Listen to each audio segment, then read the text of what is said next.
আচ্ছা এই যে কতক্ষণ এসব বললেন জি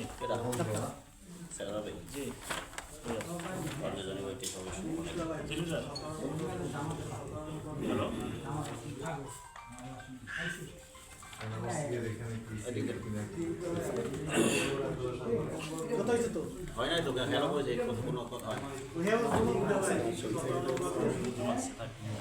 আলহামদুলিল্লাহ নাহমাদু ওয়া নুসাল্লি আলা রাসূলিল কারীম আম্মা বাদ বিসমিল্লাহির রহমানির রহিম। সম্মানিত প্রিয় দেশবাসী এবং সাংবাদিক বন্ধুরা, আসসালামু আলাইকুম। আপনারা জানেন ঢাকা ৮ আসন বাংলাদেশের মধ্যে একটা ঐতিহ্যবাহী ৩০০ আসনের মধ্যে একটি আসন, যে আসন থেকে উপমহাদেশের বিশিষ্ট ক্যান্সার গবেষক অধ্যক্ষ ডাক্তার এস এম সারোয়ার সাহেব নির্বাচন করছেন। তিনি ইতিমধ্যে ঢাকা ৮ এবং হবিগঞ্জ ৩ থেকে যৌথভাবে ২টি আসন থেকে নির্বাচন করতেছে বাংলাদেশ ইসলামী ফ্রন্ট এবং বৃহত্তর সুন্নি জোটের পক্ষ থেকে শান্তির প্রতীক এবং ভালোবাসার প্রতীক মোমবাতিতে।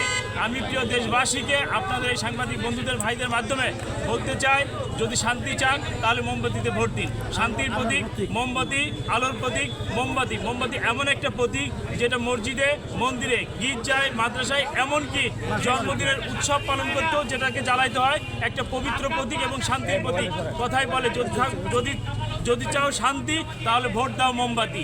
মোমবাতির কোনো বিকল্প নেই। আর ক্যান্সার গবেষক ডাক্তার এস এম সারোয়ার সাহেব একজন মানবিক মানুষ, উদার মানুষ, এবং তিনি একজন বিশিষ্ট ক্যান্সার গবেষক। এশিয়া মহাদেশের ভিতরে সে ক্যান্সার গবেষণায় যে বিরল ইতিহাস সৃষ্টি করছে তার তুলনা পৃথিবীর বুকে কেউ হয় না, যিনি একমাত্র ব্যক্তি ক্যান্সার গবেষণায় তিনি সাকসেস।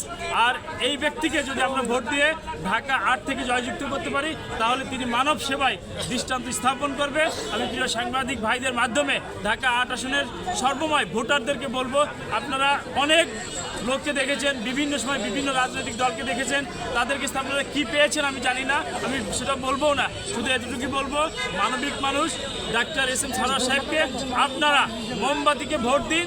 এবং আমি আশা করি তিনি যদি জয়যুক্ত হতে পারেন তাহলে ঢাকা ৮ হবে বাংলাদেশের ভিতরে একটা মডেল আসন। তাই আসুন, দল মত নির্বিশেষে সবাই সব কিছু ভুলে গিয়ে মানবতার যিনি সেবক সেই মহান ব্যক্তি ডাক্তার এস এম সারোয়ার সাহেবকে আপনারা মোমবাতিতে ভোট দিয়ে জয়যুক্ত করুন। সকলে ভালো থাকুন।